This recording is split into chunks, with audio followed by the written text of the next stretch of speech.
అందరికీ నమస్కారం అండి. ఈరోజు వెదర్ చాలా బాగుందని చెప్పేసి నేను బిల్డింగ్ పైన మాట్లాడుతూ ఉన్నానన్నమాట.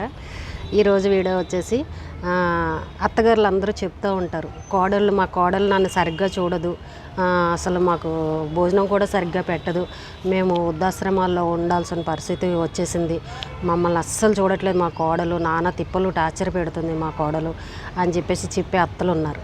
ఈవేళ వాళ్ళ గురించి మాట్లాడతాను. నేను ఒక కామెంట్ చదివాను నిన్న. ఒక ఆవిడ ఒక కామెంట్ పెట్టారు. ఏంటంటే ఆవిడకి పెళ్ళై 17 సంవత్సరాలు అయింది. 17 సంవత్సరాల నుండి కూడా వాళ్ళ అత్తగారు ఒక రకమైన టార్చర్ పెట్టలేదు, చాలా టార్చర్లు పెట్టేదంట. కనీసం భోజనం చెయ్యాలన్నా కూడా ఆవిడ చెప్పేదాకా కూడా భోజనం పెట్టుకుని తినే పరిస్థితి లేదంట. అంత టార్చర్ పెట్టిందంట వాళ్ళ అత్తగారు. పైగా వాళ్ళకు ఒక చిన్న బాబు ఉన్నాడంట. ఆ బాబుని కూడా కనీసం నా మనవడని ఏ రోజుని ఎత్తుకోలేదంటండి. దగ్గర తీసుకొని నా మనవడని ముద్దులాడడం కానీ, ఎత్తుకోవడం కానీ, ఆడించడం కానీ, అసలు ఏడుస్తున్నా సరే అలాగ వదిలేసేది తప్ప ఏనాడు మనవడు, మా ఇంటి వారసుడు, మా మనవడు అని ఏ రోజునే ఎత్తుకునేది కానీ, ఎప్పుడు చూసినా కూతురు పిల్లల్ని ఆడించడం, కూతురు పిల్లల్ని ఎత్తుకుని ముద్దులాడడం, కూతురు పిల్లలకే పెట్టడము, వాళ్ళ మీద ప్రేమ చూపించేది తప్ప వీళ్ళ పిల్లల మీద అస్సలు, వీళ్ళ అబ్బాయి మీద అయితే అస్సలు మనవడాన్ని ప్రేమే చూపించేది కదంట. నిజంగా కోడలికి ఎంత బాధ ఉంటుంది చెప్పండి. మరి వాళ్ళ కొడుకున్నా కూడా ఏమీ చేయలేని పరిస్థితి, అమ్మని ఏమీ అనలేని పరిస్థితి. అలాంటి టార్చర్ భరించిన కోడళ్ళు కూడా ఇంట్లో ఉన్నారు. పిల్లల్ని దగ్గర తీసుకోరు మెయిన్ ముఖ్యంగా. మరి ఆ బాధ ఎంతండి? వాళ్ళ ఇంటి వారసుడే కదా, వాళ్ళ రక్తమే కదా, వాళ్ళ కొడుకు పిల్లలే కదా ఎక్కువ, కూతురు పిల్లల కంటే కూడా కొడుకు పిల్లలే కదా ఎక్కువ. మరి అంత ఇది ఉన్నప్పుడు అసలు కోడలి పిల్లల్ని ఎత్తి ఇలాంటి అత్తగారులు కూడా ఉన్నారండి, నేను చూశాను. కూతురు పిల్లలు ముద్దులు ఆడతారు కానీ కొడుకు పిల్లలు మాత్రం దగ్గర తీసుకోలేని అత్తగారులు కూడా ఉన్నారు. కొంతమంది ఏమో కొడుకు పిల్లలు దగ్గర తీసుకుంటారు, కూతురు పిల్లలు. ఇలాంటి రకాలు చాలామంది ఉంటారు. మరి అలాంటప్పుడు కోడలు నన్ను చూడట్లేదు అని అంటే ఈవేళ కోడలు ఎందుకు చూస్తుందండి? అయితే ఆవిడ అప్పుడు వయసులో ఉంది. ఈ అమ్మాయి కొత్తగా పెళ్ళి వచ్చినప్పుడు కొంచెం ఏ అనారోగ్య సమస్య లేకుండా చక్కగా వయసులో ఉండేది. ఆవిడ మంచి చక్కగా పని చేసుకోవడం ఇలాంటివన్నీ ఆవిడకి చేతనయ్యాయి. అలా కాలక్రమేణా ఎవరికైనా సరే కొద్ది రోజులు అయ్యాక ఓపిక నశించిపోతుంది, మనం చేతకాని ఉంటాం, ఆరోగ్య సమస్యలు వస్తాయి. మరి అలాంటప్పుడు నాకు ఈ కోడలే కదా నాకు అన్నం పెట్టాలి, ముద్ద పెట్టాలి, అలాంటిది ఈ కోడలు నేను మంచి చేసుకోవాలి కదా, ఎందుకు బాధ పెట్టమని అత్తగారికి ఉండాలి కదండి కొంచెమైనా. లేదు, ఈ పెట్టాల్సిన టార్చర్లన్నీ పెట్టేసి ఈ రోజున ఆవిడ మంచాన పడిందంటండి. మంచాన పడే పరిస్థితికి వచ్చి ఆవిడకి అనారోగ్య సమస్యలు వచ్చి లేచి మంచినీళ్ళు తీసుకొని తాగే పరిస్థితి కూడా లేని పరిస్థితికి వచ్చింది. ఇప్పుడు వాళ్ళ కూతురు పిల్లలు ముద్దులాడింది కదా, మరి ఇప్పుడు వాళ్ళ కూతురులే కదా చూసుకోవాలి. ఈ కోడలు ఏం తెలివి తక్కువది కాదు కదండి. చెప్పిందంట, మీ అమ్మకు బాగాలేదు కదా, మీరు తీసుకెళ్ళి చూసుకోండి, ఇన్ని రోజులు మిమ్మల్నే కదా చూసుకుంది, మరి ఇప్పుడు నాకు చేత కాదని మరి నాకు ఏ రోజు చేసి పెట్టలేదు ఆవిడ, మీరు మీ ఇంటికి తీసుకెళ్ళి చూసుకోండి అని ఆ కోడలు చెప్పింది. కరెక్టే కదండి. మరి ఆ అమ్మాయి చూడలేదు అని అంటే ఏనాడు వాళ్ళ కొడుకుని కూడా ముద్దులాడకుండా, మనవడని ఒక్కసారి కూడా ఎత్తుకోకుండా. ఇంకొక విషయం, ఆ అమ్మాయి అయితే ఈ పిల్లాడిని ఎప్పుడైతే దగ్గర తీసుకుని ఎత్తుకుని ముద్దులాడలేదో మా మనవడని, ఇంకొక పిల్లోడిని ఖండానికి కూడా ఆవిడ ఇంకా ఇష్టపడలేదు. మీ అమ్మ ఇలాగా మన పిల్లోడిని ఈ పిల్లోడిని ఎత్తుకోవట్లేదు, రేపు ఇంకో పిల్లోడిని కానీ నేను 2 పిల్లలు నేను చూడలేని ఇంట్లోనూ, వద్దు నాకు అసలు పిల్లలే వద్దు, ఇంకా చాలు ఈ పిల్లోడితోనే చాలని ఆ ఒక్క పిల్లోడితోనే ఆమె సరిపెట్టేసుకుందంట. కానీ ఇంకో పిల్లని ఖండానికి కూడా ఆవిడ సిద్ధపడలేదు. చూసారండి ఎలాంటి అత్తగాళ్ళు ఉన్నారో. ఆవిడ ఉన్నా కూడా ఉపయోగం లేని మనిషే కదండి. మరి ఇలాంటి అత్తగారులని ఈ కోడలు చూడాలా, కూతుళ్ళు చూడాలా? మరి అలాంటి వాటికి ఆన్సర్ చెప్తారా ఇలాంటి అత్తగారులు? వయసులో ఉన్నప్పుడేమో విర్రవీగిపోయి కోడల్ని టార్చర్ పెట్టి కూతుర్లు ఇష్టం వచ్చినట్టు నాకుతూ ఉంటారు. ఇప్పుడు వయసు అయిపోయిన తర్వాత ఈ కోడలే చూడాల్సిన గతి పట్టింది. మరి ఇప్పుడు ఆ అన్ని వృద్ధాశ్రమాలు వెలిసేయండి. దేనికి వెలిసాయి? ఇలాంటి వాళ్ళ కోసమే వెలిసాయి. మీరు తప్పు పట్టచ్చు, చాలామంది బాగున్న వాళ్ళు కూడా వేస్తున్నారు అని అంటే వాళ్ళ పరిస్థితులు. కానీ ఎక్కువ మంది అందులో ఇలా కోడళ్ళు చూడట్లేదు, నా కొడుకు చూడట్లేదు అన్న వాళ్ళే ఎక్కువ ఉంటారు. మీరు చూస్తూ ఉండండి. వయసులో ఉన్నప్పుడు వీళ్ళు ఏం తక్కువ వాళ్ళు కదండి అత్తగారులు. వయసులో ఉన్నప్పుడు వీగిపోయి ఇష్టం వచ్చినట్టు మాడతారు అత్తగారు మామగారు. వయసు అయిపోయిన తర్వాత మమ్మల్ని చూడట్లేదని అందరికీ చెప్తారు. వీళ్ళ పరువులు తీసేస్తారు, కొడుకు కోడలు పరువు. మరి వాళ్ళకి ఒక మనసు ఉంటుంది కదండి, వాళ్ళకి వీళ్ళు పెట్టిన టార్చర్ గుర్తొస్తూ ఉంటుంది కదా. పాపం వాళ్ళ పరిస్థితి ఏంటి చెప్పండి. ఆవిడ అడిగింది, ఇప్పుడు మా అత్తగారు 17 సంవత్సరాలు నన్ను టార్చర్ పెట్టింది, ఈవేళ నా కొడుకుని కూడా ఏ రోజుని దగ్గర తీసుకోలేదు, ఈ రోజు ఆవిడ మంచాన పడింది, మరి నేను చూడాలా, నాకు అసలు మనసు రావట్లేదు, ఆవిడకి మంచినీళ్ళు ఇవ్వడానికి కూడా నాకు ఆవిడ పెట్టిన టార్చరే గుర్తొస్తుంది, నాకు అన్నం కూడా తినే పరిస్థితి లేదు, ఆవిడ ఉన్నప్పుడు అసలు అన్నం కూడా తినలేకపోయేదాన్ని, నాకు అన్నం తినిచ్చేది కాదు, ఇప్పుడు నేను ఆవిడకి నా చేతితోటి ఎలా భోజనం పెట్టాలని అడిగింది ఆ కోడలు. చెప్పండి. ఇప్పుడు ఇలాంటి వాటికి ఎవరు సమాధానం అసలు ఏం చెప్పాలి చెప్పండి. కొంతమంది అన్నారు, పోలేమ్మా ఆవిడ పాపను ఆవిడే పోతుంది, ఆవిడ చేసిందని మనం చేసామనుకో రేపు మన పిల్లలు మనల్ని అలాగే చేస్తారు, అలా పోనీలే అని వదిలేసి ఆవిడని మీరు బాగా చూసుకోండి అని కొంతమంది అన్నారు.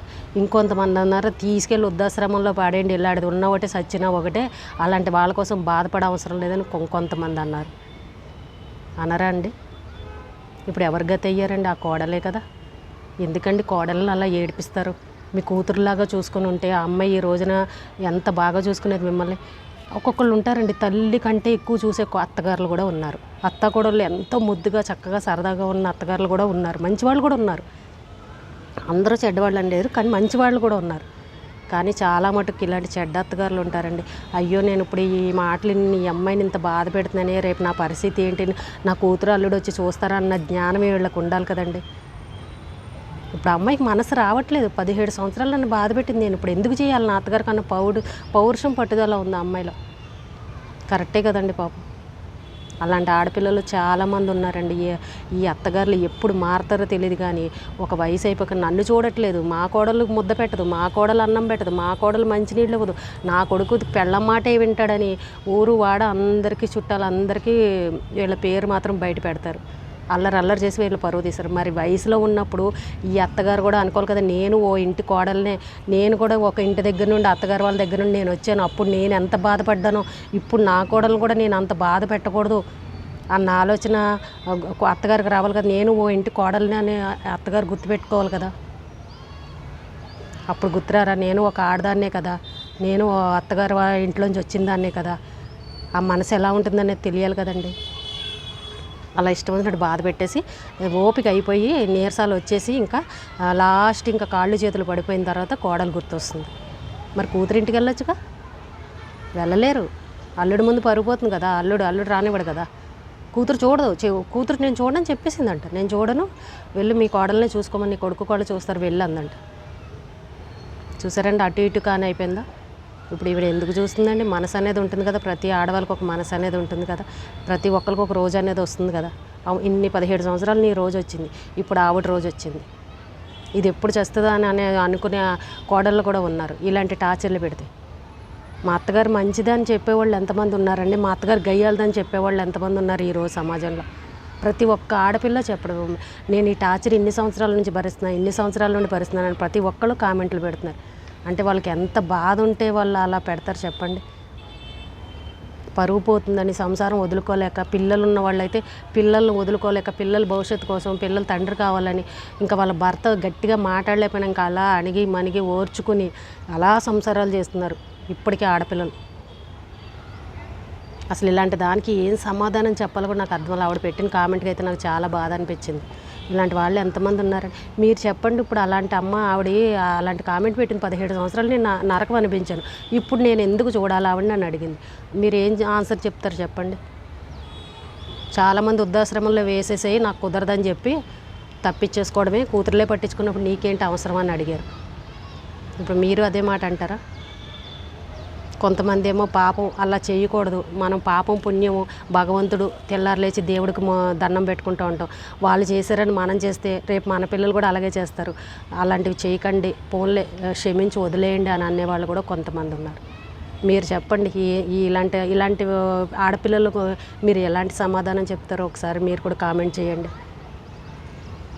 అత్తగారులు ఇప్పుడైనా సరే ఎవరైనా సరే వయసులో పెద్దవాళ్ళైనా చిన్నవాళ్ళైనా ఈ వయసు నుండే మీరు నడి వయసు నుండే 50 సంవత్సరాల నుండే మీ కొడుకు పెళ్ళి అవ్వకముందు నుండే తెలుసుకోవాలండి.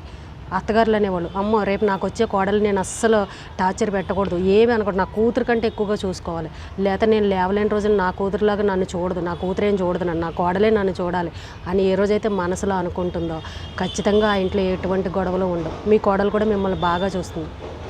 నా కొడుకు పెళ్ళైనప్పుడు చూద్దాంలే అని అనుకోవడం, లేదా కొడుకు పెళ్ళి అవగానే వాడికి నూరు పోసేయడం, ఒరే నీ పెళ్ళం నెత్తెక్కిపోతుందిరా, ప్రతి విషయాలు ఆమెకు చెప్పకు, ఆవిడకి ఏది అప్పచెప్పకు, నాకు ప్రతిదీ నన్ను అడగమను, నా పెత్తనమే ఉన్నాయి, లేకపోతే నన్ను చూడదు అని కూతురికి బాగా నూరు పోసేసే అత్తగారులు ఉన్నారు. పెళ్ళి అవ్వకుండానే ముందు నుంచే పెళ్ళి అవుతుంది అనగానే నూరు పోసేస్తారు. వాళ్ళు అదే మైండ్ సెట్లో ఉండి దాన్ని పరాయిదాల్లాగా చూస్తారు. వచ్చే అమ్మాయిని మన అనే భావంతో చూడరు, అది వేరు వీళ్ళు వేరు అన్నట్టు చూస్తారు. చాలామంది ఇళ్లలో చూసాను, ఆ అమ్మాయి వేరు మన వేరు. మన ఇంటికి తెచ్చుకున్నప్పుడు ఇంకా మనే అనుకోవాలి, వేరుగా చూస్తే మిమ్మల్ని వేరుగానే చూస్తుంది. ఆ ఫీలింగ్ అనేది చాలామంది ఇళ్లలో చూసారండి. వచ్చిన అమ్మాయిని వేరుగా చూస్తారు. వీళ్ళిద్దరూ ఒకటి, వాళ్ళు వేరే, ఆ అమ్మాయి వేరు అన్నట్టు చూస్తారు. ఆడపడుచులు వీళ్ళ ఫ్యామిలీ వరకు ఒకటి అన్నట్టు, ఆ అమ్మాయి ఒక్కతే ఒకటి అన్నట్టు. తప్పు కదండి. మనం కావాలనే తెచ్చుకున్నాం కదా, మన ఇంటి అమ్మాయే కదా, వేరనేది చూడకూడదు కదా. ఎప్పుడైతే మన అని అనుకుంటామో అప్పుడు కూడా ఆ అమ్మాయి మనలో కలిసి మన అనుకున్న మన మనుషుల్లాగానే చూస్తుంది. తను కూడా వేరుగా పెడితే వేరుగానే ఉంటుంది కదా. ఇలాంటి ఆడవాళ్ళు చాలామంది ఉన్నారండి. పెళ్ళి అవ్వకముందే, మీ అబ్బాయికి పెళ్ళి అవ్వకముందు ఇప్పటి నుండి జ్ఞానోదయం చేసుకోండి. అత్తగారులు అయ్యేవాళ్ళు ఎవరైతే ఉన్నారో, నేను కూడా అంతే. నేను రేపు నా కొడుకు పెళ్లి చేసినా కూడా నేను కూడా అలాగే అనుకుంటాను ఖచ్చితంగా. అమ్మో ఇలా ఉండాలి, మనకు ఆ వచ్చే అమ్మాయిని మనం కూతురులా చూసుకోవాలని మనసులో ఉండాలి. ముందు నుంచే మనం ప్రిపేర్ అయ్యి ఉండాలి. ఆ అమ్మాయి అలా మీరు అనుకున్నారనుకోండి, ఒకవేళ రేపు ఆ అమ్మాయి మిమ్మల్ని చూడలేదు అనుకుందాం, వయసు అయ్యి ఏమన్నా అనారోగ్య సమస్యలు వచ్చినప్పుడు చూడలేదనుకో, అప్పుడు ఏ పెద్ద మనుషులు అడుగుతారు, అమ్మ నిన్ను కూతురులాగా చూసుకుంది మీ అత్తగారు, ఈ రోజున ఆవిడ లేవలేకపోతే నువ్వు చేయవా, చూడవా అని అడుగుతారు. ఇంకొకళ్ళు అడిగారు, ఆవిడ దగ్గర ఆస్తి ఉంటే కనుక ఒక పని మనిషిని పెట్టి ఆవిడకి జీతం ఇచ్చి పని చేయించండి, మీరు మాత్రం చేయకండి అని ఒకళ్ళు కామెంట్ పెట్టారు. ఇంకొకళ్ళు ఏమన్నారంటే, ఆవిడ దగ్గర ఆవిడ రూపాయి కనుక ఆస్తి లేదనుకో తీసుకెళ్ళి వృద్ధాశ్రమంలో పడేయండి, లేదంటే కూతురు కప్పు చెప్పేయండి అని కొంతమంది కామెంట్ పెట్టారు. చూసారా, ఆవిడ దగ్గర ఆస్తి ఉన్నా కూడా నేను చెయ్యను అనే పరిస్థితికి వచ్చేసారు కోడళ్ళు. ఆస్తికి కూడా ఆశపడకుండా ఏదో రోజు మాకు వస్తుందిలే అన్న ధీమాలోనే ఉన్నారు. ఆ పరిస్థితి తెచ్చుకోకూడదు ఎవరైనా సరే. ఎప్పుడైనా సరే మీరు ముందు నుంచే ప్రిపేర్ అవ్వండి. వచ్చే కోడల్ని బాగా చూసుకోవాలి, మన జీవితాలు బాగుండాలి, మన ఇంట్లో ఏ గొడవలు లేకుండా ఉండాలి అనుకుంటే మన అనుకునే భావంతో మన కూతురు కంటే ఎక్కువగా ముందు కోడలనే చూసుకోవాలి. మీ కూతురుని 2 తిట్టేసినా అమ్మాయి కదా తిట్టిందని దులుపుకొని వెళ్ళిపోతుంది. కానీ కోడలు అలాగా బయట నుండి వచ్చిన అమ్మాయిలు అలా మాట అంటే పడరు. చాలా జాగ్రత్తగా చూసుకోవాలి. మీరు ప్రేమగా చూసుకున్నప్పుడు మీరు ఒక మాట అన్నా వాళ్ళు భరిస్తారు. ప్రతిదాన్ని వేరు పెట్టేయడం, ప్రతిదీ నాకు చెప్పి చేయమన్నా, మీ కూతురు మీకు అన్నీ చెప్పే చేస్తుందా చెప్పండి? మీ కూతురు ఏది కొనుక్కోవాలన్నా, ఎక్కడికి వెళ్ళాలన్నా తను స్వతంత్రంగా చేయదా? అలాగే మీ కోడలకు కూడా మీకు ఆ స్వతంత్రాన్ని ఇవ్వాలి. అమ్మ నీ ఇష్టం అమ్మ, నీకు నచ్చింది కొనుక్కోమ్మా, నీకు నచ్చినట్టు చేసుకోమ్మా, లేకపోతే నీకు నచ్చితే వెళ్ళండి అమ్మ అని అనాలి. అప్పుడు ఆ అమ్మాయి చక్కగా చూసుకుంటుంది మిమ్మల్ని. ఎందుకు వస్తాయి గొడవలు? ప్రతిదానికి పుల్లలు పెట్టి, అదిగో నాకు చెప్పకుండా అక్కడికి వెళ్ళింది, నాకు చెప్పకుండా ఇది కొనేసింది, నాకు చెప్పకుండా ఇలా డబ్బులు వేస్ట్ చేసేసింది, లేకపోతే అక్కడికి వెళ్ళింది, ఇలాంటి లేకపోతే నాకు ఒక్కొక్కరు అయితే అన్నం తినడానికి భయపడతారండి. అత్తగారిళ్ళలో ఆవిడ చెప్పేదాకా అన్నం తినరు, లేదా ఆవిడ తినేదాకా వీళ్ళు తినరు. ఆకలి ఎత్తున్న పాపం కడుపుతో అలాగా ఆకలితోనే అలా ఉండిపోతారు. గమ్ముని స్వతంత్రంగా ఫ్రిడ్జ్లో ఏమన్నా ఉంటే ఓ పండో ఫలమో స్వీటో ఏదన్నా తీసుకుని తిందామంటే చొరపడి తినలేరు. పుట్టింట్లో తిన్నట్టు తినలేరు. అమ్మ ఆవిడ ఏమంటుందా అన్న భయానికి ఉన్న వాళ్ళు, నోరు కట్టేసుకునే వాళ్ళు ఉన్నారు కోడలు. అలాంటి వాళ్ళని కూడా నేను చూశాను. కాబట్టి ప్రతి అత్తగారు మీ కూతురు మీ ఇంట్లో ఎంత స్వతంత్రంగా ఉంటుందో అలాంటి స్వతంత్రాన్ని మీరు కోడలికి ఇవ్వాలి. ఇచ్చిన రోజున రేపు మీరు లేవలేని మంచాన్ని పడిన పరిస్థితి వచ్చిన రోజున మిమ్మల్ని వాళ్ళు దేవతలా చూసుకుంటారు, తల్లిలాగా చూసుకుంటారు. ప్రతి ఒక్కరు ముందు నుండే మీరు జ్ఞానోదయం తెచ్చుకోండి. మీ పిల్లలకు నోరు పోసేయడం కాదు, కొడుకులకి. ఇవాళ ఒక్కొక్కరు కామెంట్లు పెడుతుంటే నాకు అసలు చాలా బాధ అనిపిస్తుందండి. ఇన్ని సంవత్సరాలు మేము నరకం అనిపించాం మా అత్తగారులతో అంటుంటే చాలా బాధేసిందండి. అసలు ఎవరైనా సరే ముందు నుండి మనసు మార్చుకోండి. ఇప్పటికైనా అత్తగారులు ఎవరైనా ఉంటే మనసు మార్చుకోండి. అదేం డబ్బులు పెట్టే కొనే వస్తువు కాదు కదా, మన మనసే. కాబట్టి మనం ఎప్పుడు ఎలా ఏ మాట చెప్తే ఆ మాటే వింటుంది మన మనసు. మీరు మనసు మార్చుకొని మీ కోడల్ని చాలా బాగా చూసుకోండి. రేపు మీకు మంచి రోజులు ఉంటాయి. ఈ రోజుకి ఇదేనండి వీడియో. రేపు మళ్ళీ ఒక మంచి టాపిక్తో మళ్ళీ మీ ముందుకు వస్తాను.